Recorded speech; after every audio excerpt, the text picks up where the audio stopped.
The year was 1963. The place, a dairy farm 10 miles north of Le Mars, Iowa. This man, Keith Bogue, was a dairy farmer along with his brother Bill Bogue. They had a problem with moving tractors like this one to the various fields that they farmed in the area. It took too long to drive the tractors from field to field or from the farm to the field. The solution was to create a trailer that would allow them to load their tractors and move them at highway speeds to the fields from the farm. Having lots of ingenuity and spare parts lying around, the Muv-All was born. Shown here, one of the first Muv-All prototypes was created both inside and outside of this shed, which still stands today on the family farm. The idea was born, but the name was not established yet. Keith and his wife Peggy were wondering what to call this invention. Here is Peggy telling her history moment of how she came up with the name. We are on the phone now with Peggy Palermo, formerly Keith's wife, Peggy Bogue. Could you tell us where you were when you thought up the name Muv-All? I was standing up in the kitchen. And just how did you come up with this name? What can we name it? Well, you're going to be moving all the machinery and tractors and whatever on it. Call it Muv-All. So the first prototype must have been kind of a trial and error machine? Yeah, but he used it once or twice and saw that wasn't the way it was going to work, so then he came up with whatever. Everything you make the first time isn't perfect, so then you got to perfect it until you get it perfect. Okay, thank you, Mrs. Palermo. So now the name had been established, and the two brothers were using the new invention for what it was designed to do. The idea was very impressive back in the day. They created the first hydraulically controlled trailer, one that could lower itself down to the ground to load both equipment like tractors and other farm implements. Soon, others wanted to have this type of trailer. The local paper, the Le Mars Sentinel, came out and did a story in the paper on the new invention. This is an actual copy of the newspaper story. So the brothers got out of the dairy business and took over the milk house, shown here on the family farm, to start manufacturing Muv-Alls. The stalls, shown here, were torn out of the small building, and it was converted into the first real manufacturing facility for Muv-All Trailers. The milk house had 2 levels. The upper level was used to start the process of welding the pieces together, and once finished they would lower it to the bottom level where the painting and finishing touches were done before it would exit the building. This original brochure shows the first models that were sold to the public. Muv-Alls were selling faster than they could make them, thanks to the ads run in the paper like the one shown here, along with brochures and demonstrations at county fairs and state fairs in the area. Soon it was time to move to a larger facility, and Bill Bogue describes for us what happened next. On the phone with us now is Bill Bogue, co-founder of Muv-All Trailers. Bill, I understand you started out in the milk house with your first real manufacturing facility. Is that correct? Yeah, that's true.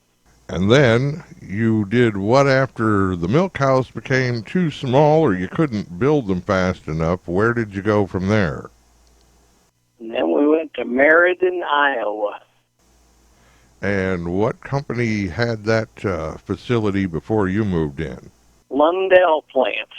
And just what kind of equipment did they manufacture there before you got there? All kinds of machinery. He had lots of patents that he had. That's where he made his hay baling stuff. He was a very ingenuitive person. And after Meriden, where did you end up going to? Yeah, then we went from Meriden down to Muv-All. And that was in Sioux City, Iowa, correct? Yeah, that's right. Right off of 27th Street, there was a laundry there, and we built a lot of stuff. That's where we were there 4 or 5 years, I guess. And you probably went there because parts were more available, easier to get to than Meriden, Iowa. Is that right? Yeah, that's true. So it was a very large facility there in Sioux City, Iowa, correct? Yep. And eventually you had to move out of that into another building, and where would that have been?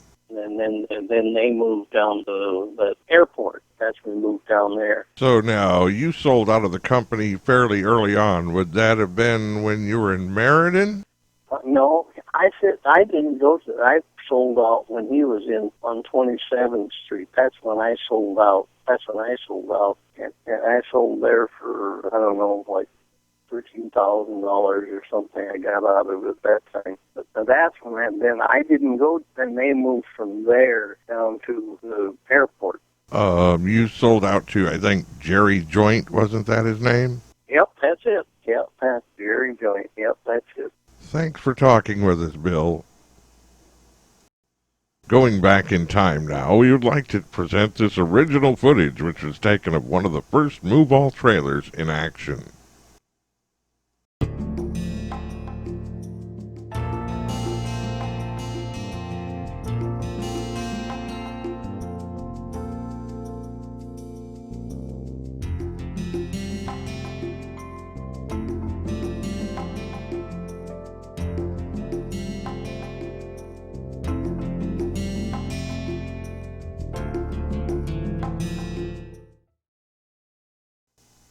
The original Muv-Alls had a very narrow market in the farming industry, and it wasn't long after moving to Sioux City that the company decided to build larger trailers for the low-bed trucking industry.